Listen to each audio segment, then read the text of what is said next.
वामपंथियों के जब सरकार चल रही थी, तब एक के बाद एक बड़े बड़े इंडस्ट्री यहाँ से ठीक चले गए और बाद में आ गई वामपंथी 2.0 यानी कि ठीक तृणमूल की सरकार, ममता बनर्जी की सरकार, जहां पर करीब करीब 6,800 लिस्टेड कंपनियां ठीक पश्चिम बंगाल से ताला लगा के बिल्कुल वो चले गए। अब उल्टा हो रहा है कि हम लोग देखे 2 महीने में तो लक्ष्य हम ये से मान शुरू लेते हैं करके कि स्वाम सील से शुरू इन्वेस्टर्स के करके प्रति नरम सरकार है ना, निवेशकों के नरम लिए सरकार है। नरम।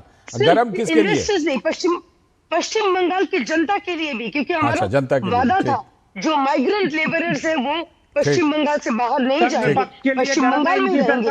ठीक अरे आप बनर्जी तो का मकान तोड़ दिया। अरे आप तो इतना, अरे भाई साहब दुष्यंत जी इतना लेक्चर दे रहे थे कि आपके बोलने में कोई नहीं बोले, अब आप ये क्यों नहीं मान रहे?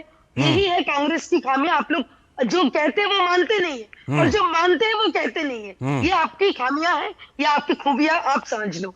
तो अब गरम बात आते हैं, यहाँ पर जो गुंडागर्दी चल रही थी उन पर गरम लालचंद है। जी, आपने लेकिन देखा था सीए आंदोलन से लेके केया जी, केया जी, दंगे अभिषेक हुए। बनर्जी कुछ और ज्यादा गर्म हो गए। उन्होंने कहा जरा सत्ता में वापस तो आने दो, बीजेपी के सारे दफ्तर गिरा अरे दूंगा। वो तो बोल रहे कि लालचंद जी, उन्होंने कहा कि ये एक्शन होगा। हाँ। हम कहा कि वो एक्शन तो वो कर चुके थे, हाँ। हम लोग तो रिएक्शन दिखा रहे हैं। ठीक। जो कोई अवैध बिल्डिंग, ठीक। अवैध कुछ कोई निर्माण ठीक। नहीं चलेगा। तारिक खान असल में साहब। ममता बनर्जी का पूरा सरकार ठीक। अवैध तरीके से सरकार चला रहा था। ठीक। अब युवराज जो है, ठीक। भाई तारिक खान साहब। तो सब कुछ हम लोग अवैध सरकार नहीं चलाने, अवैध निर्माण नहीं चलाने देंगे। ठीक है। अवैध तरीके से धमकी चमकी, डीजे वाले बाबू ठीक। इतना कुछ सब कुछ बोल रहे थे, ठीक। ये नहीं चलेगी बीजेपी।